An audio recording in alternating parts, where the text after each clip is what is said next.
The next comedian is a great guy. I love this guy. Very funny. Don't get any relations. You're going to love this. This is the average black man. You're going to really laugh your ass off. Give it up for the one and only Kenny Warren.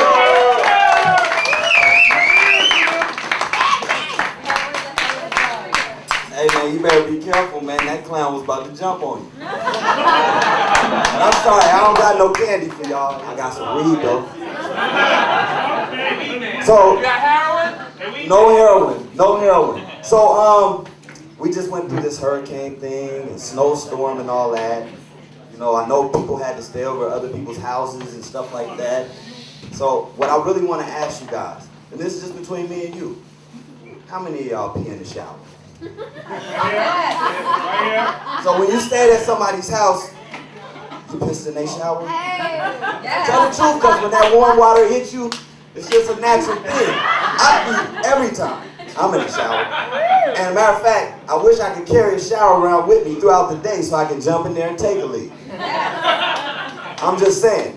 And I gave my keys to one of my friends. I went to California right after the hurricane. I got out of here.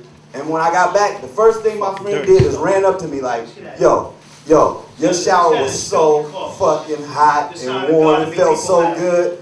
He was like, hey, you being loud now. I didn't get loud during your set. All right? All right. It's about to get real. Exactly. I'm black. I'm not afraid of that, trust me. All right. All right. So like I said, my boy was like, man, that shower was nice and warm. And I was like, he pissed in my shower twice. So my name is Kenny Warren, a.k.a. the average black man, and I'm from Portland, Oregon. And people always ask me the same question.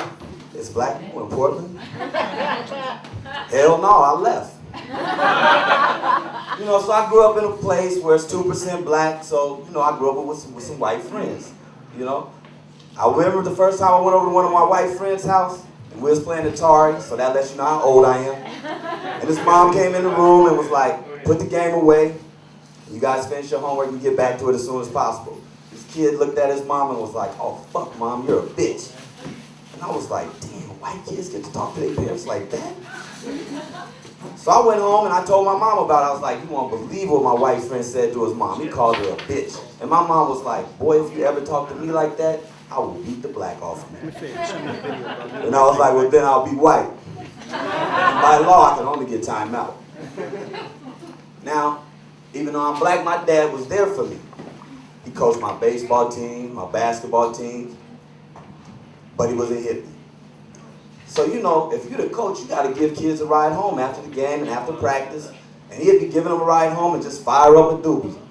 And I used to slink down in the seat all embarrassed, like, dang. And then the next day at school, the kids would say, that's why your dad called timeout so he could smoke a joint. And it hurt, because I knew it was true. I knew it was true. And I grew up with my mom. You know, she was a good provider. She fed me, she kept me clean. She just had questionable boyfriends. She had a boyfriend that was from Barbados. His name was Michael Anthony Peter Sylvester Montgomery McQuilton. No hyphenations. And he acted like a different dude every day. They always used to party to the wee hours of the night. And they would like try to come in and wake me up and make me dance to Michael Jackson music. Little Ken, wake up, wake up. I'd wake up and I'd be like sleepy-eyed and they'd be like, come in here and dance for us. And I'd be like, I don't want to dance for y'all. But you know I'm black, so after a minute, I started getting busy. Like, yeah. And they kept partying to the wee hours of the night, like I said, and it always ended up the same way. Somebody ended up getting stabbed. That was just their idea of having a good weekend. So I moved to New York in 2004 and I started working at this barbershop up in Spanish Harlem. And I was building my clientele, so, you know, I had a little kid in the seat and he was moving around and grabbing the clippers and I was frustrated, sweating.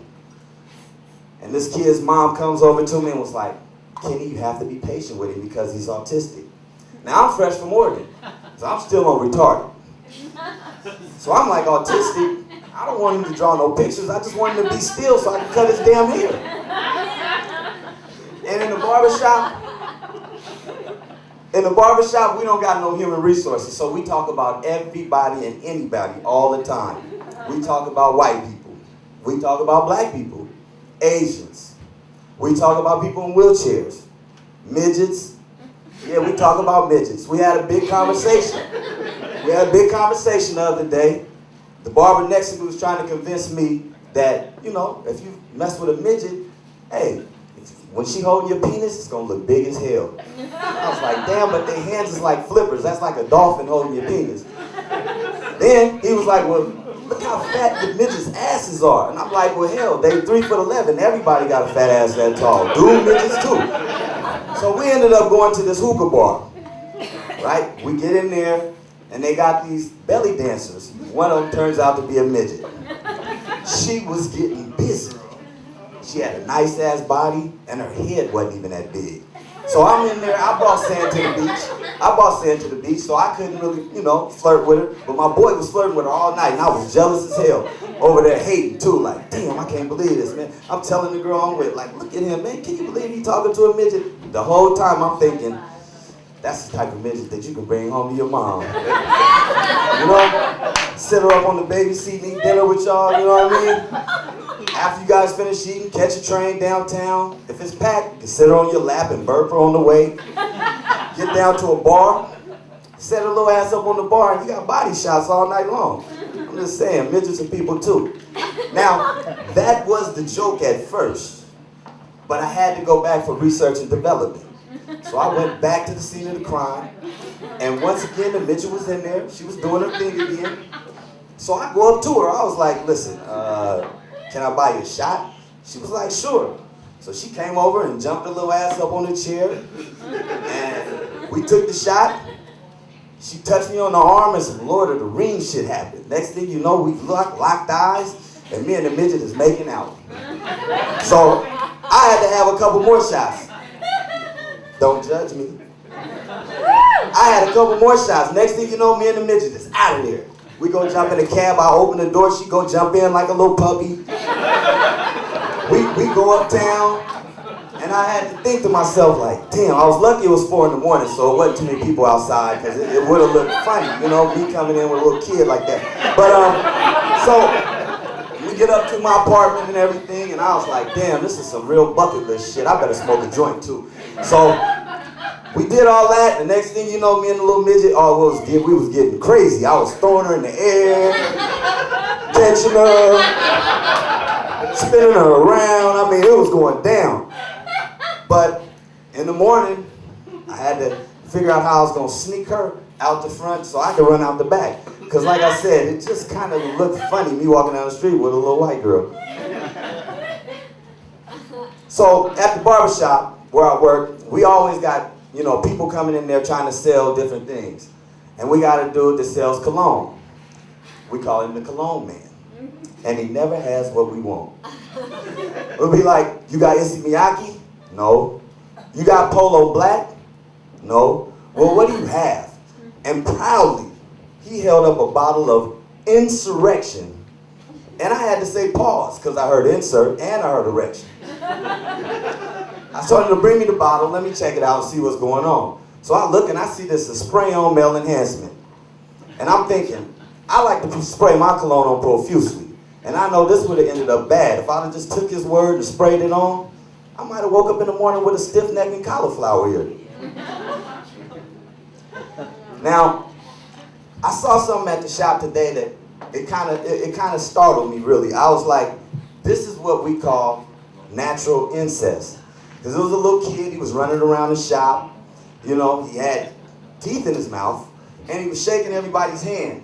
And then the mom grabbed the kid and started breastfeeding him. And I'm just saying, if you can walk and you got teeth, and you breastfeed, that's sex.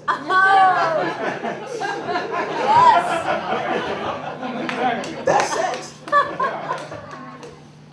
So my name is Kenny Warren, the average black man. Thank you for your time. All right, keep it going.